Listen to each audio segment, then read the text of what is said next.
Velkommen til Moderne Museet. Velkommen til denne introduktion til Lynette Jadom Boakye. En kunstner, som vi er mycket stolte af at præsentere her på Moderne Museet. Lynette Jadom Boakye er en kunstner, som både baserer sig på historien, men som også skriver historie med sit helt underbara maleri, som vi ser mycket frem mod at præsentere for publiken. Nu vil vores intendent, Matilda Olof Ors, give en introduktion till konstnärskapet. Ja, den brittiska konstnären och författaren Lynette Jadom Boakye för samman teckningar, funna bilder och fantasier i sina målningar. Verkens mångtydiga gestalter är baserade på konstnärens visuella anteckningar och personerna i målningarna skildras i vardagliga situationer som förtroliga och tidlösa ögonblick. Lynette Jadom Boakyes konstnärskap präglas av ett djuplodande intresse för färg, dess materialitet och hur ögat uppfattar färg. Målningarnas poetiska titlar kan betraktas som ytterligare penseldrag på duken, och Lynette Jadom Boakye ser bildkonsten och litteraturen som åtskilda men sammanflätade former av kreativitet. Varje titel utgör en del av målningen snarare än att förklara den. Att flyga i förbund med natten är Lynette Jadom Boakyes hittills största retrospektiva utställning, och den presenterar ett 80-tal målningar ur hennes karriär, från avgångsutställningen vid The Royal Academy Schools i London 2003 till idag. Utställningen är gjord i nära samarbete med konstnären, och istället för att installera verken kronologiskt har hon skapat sammanhang, stämningar och dialoger mellan motiven. Du kommer nu få följa med genom en rundvandring i utställningen. Om du har några frågor om utställningen eller Lynette Jadom Boakyes konstnärskap kan du skriva dem i kommentatorsfältet nedan, så försöker vi svara på dem efter den här presentationen. Varmt välkomna till utställningen. Lynette Jadom Boakye arbetar i olja på duk. På det sättet verkar hon i en tradition som under århundraden utforskat måleriets materialitet och förmåga att skapa bilder bortom tid och rum. Målningarna är inte porträtt. De är inte gjorda inför en levande modell. De improviseras fram i en konversation mellan pensel, färg och duk. Utgångspunkten kan vara en rörelse eller en gest. Personerna har sitt ursprung i teckningar och fotografier, historiskt måleri, tidningsbilder och annat material som Jadom Boakye samlar i klippböcker. I ateljén i östra London ligger travar av utställningskataloger. Konsthistorien är ständigt närvarande i arbetet, men samtidigt frigör sig hennes måleri från den och nya historier berättas. Som 16-åring började Jadom Boakye att besöka National Gallery och andra stora konstmuseer i London för att se tidigare konstnärers verk.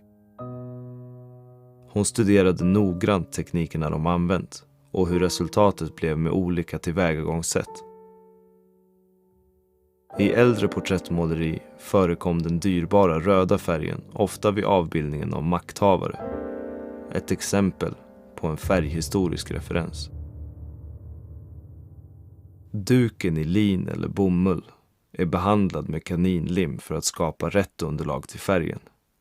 En metod som sträcker sig tillbaka till medeltiden. Jadom Boakye bryter ner motivets färger i komponenter och undersöker hur de påverkar varandra. Fokus ligger på hur ögat läser in färger och bilder.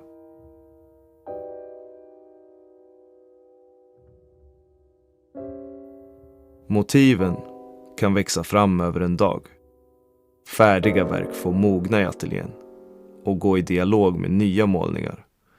En metod som återspeglas i hur konstnären har komponerat utställningen som ett flöde, en rytm.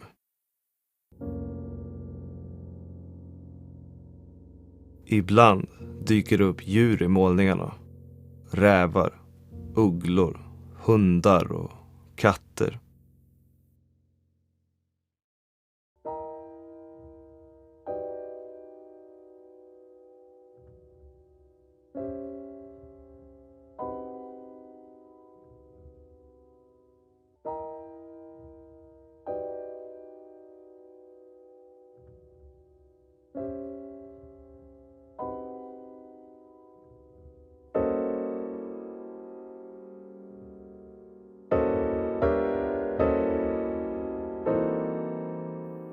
Den vilande, iakttagande och ibland dansande kroppen återkommer.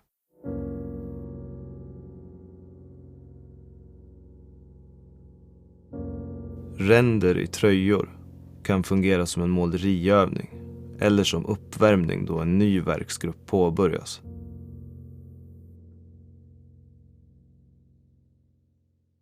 Samma gestalt kan återkomma i flera motiv.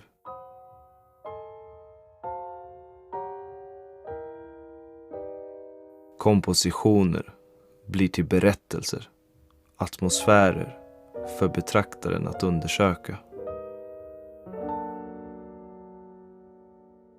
I bilderna återges intima former av samtal mellan karaktärerna som skapar berättelser i betraktarens fantasi. Blickar och uttryck vänds bortåt, inåt eller riktas direkt mot betraktaren som en uppmaning eller fråga. Ett bildrum är den illusion av tredimensionalitet eller djup som en konstnärs penseldrag, pigment och vision skapar på dukens platta yta. I många av målningarna är bildrummen grunda. De nästan abstrakta bakgrunderna är både kraftfulla och utförda med lätta penseldrag. Det sker en balansakt mellan det abstrakta och det figurativa. Lynette Yadom Boakye använder aldrig en färdig svart färg utan blandar fram den ur andra färger, ur blått och brunt, för att få fram alla skiftningar och nyanser. De monokroma bakgrunderna skapar tomrum mellan gestalterna som är laddade av mellanmänskliga relationer. Poeten och essayisten Elizabeth Alexander associerar i utställningens katalog det vardagliga i Gwendolyn Brooks poesi till intimiteten i målningarna. Det mörka hav som Alexander menar finns hos författare och målare ur den afrikanska diasporan finner hon i Lynette Yadom Boakyes förståelse för färg.